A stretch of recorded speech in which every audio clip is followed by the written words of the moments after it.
सभी विद्यार्थियों का इस YouTube चैनल भोज एकेडमी में स्वागत है। आज के वीडियो में हम लेकर के आए हिंदी व्याकरण में पद काव्य के महत्वपूर्ण परीक्षा उपयोगी प्रश्न उत्तर। तो देखिए कि काव्य की परिभाषा और उसके भेद। तो आचार्य विश्वनाथ के अनुसार वाक्यात्मक रसात्मक काव्य मतलब रसयुक्त वाक्य ही काव्य है और काव्य के भेद दो हैं, दृश्य काव्य और श्रव्य काव्य। श्रव्य काव्य किसे कहा जाता है?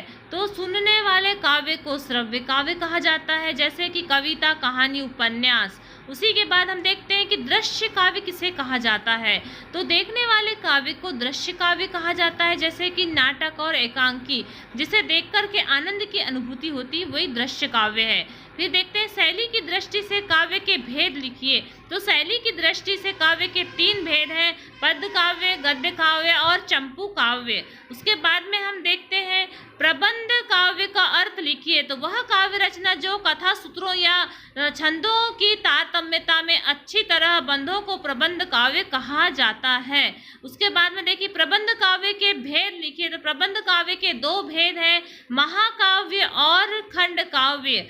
अब उसके बाद अगला प्रश्न है, महाकाव्य किसे कहा जाता है? जिसका काव्य में किसी महान व्यक्ति के जीवन के सभी संपूर्ण पक्षों को संपूर्ण और आंशिक रूप से छंदों में व्यक्त किया जाता है, उसे महाकाव्य कहा जाता है। हिंदी के 4 महाकाव्य और उनके रचयिताओं के नाम लिखिए। तो कामायनी जयशंकर प्रसाद, साकेत मैथिली शरण गुप्त, रामचरितमानस तुलसीदास और प्रिय प्रवास अयोध्यासी उपाध्याय। महाकाव्य के लक्षण या विशेषता लिखिए। तो महाकाव्य में संपूर्ण जीवन का विस्तृत रूप से चित्रण होता है और इसमें अनेक छंदों का प्रयोग होता है।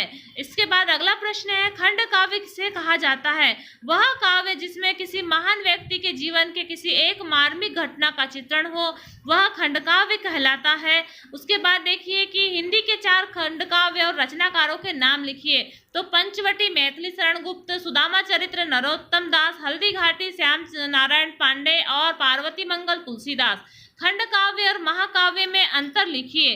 तो महाकाव्य में नायक के संपूर्ण जीवन का वर्णन होता है, महाकाव्य में कई छंदों का प्रयोग होता है, महाकाव्य में अनेक सर्ग होते हैं, जबकि खंड काव्य में केवल एक ही छंद का प्रयोग होता है और जीवन के एक जो खंड है उसका प्रयोग होता है और खंड काव्य में एक ही सर्ग होते हैं। इस प्रकार से यह व्याकरण के प्रश्न उत्तर हुए। इसी प्रकार से और भी वीडियो प्राप्त करने के लिए इस चैनल को सब्सक्राइब करें और वीडियो को लाइक करें। धन्यवाद।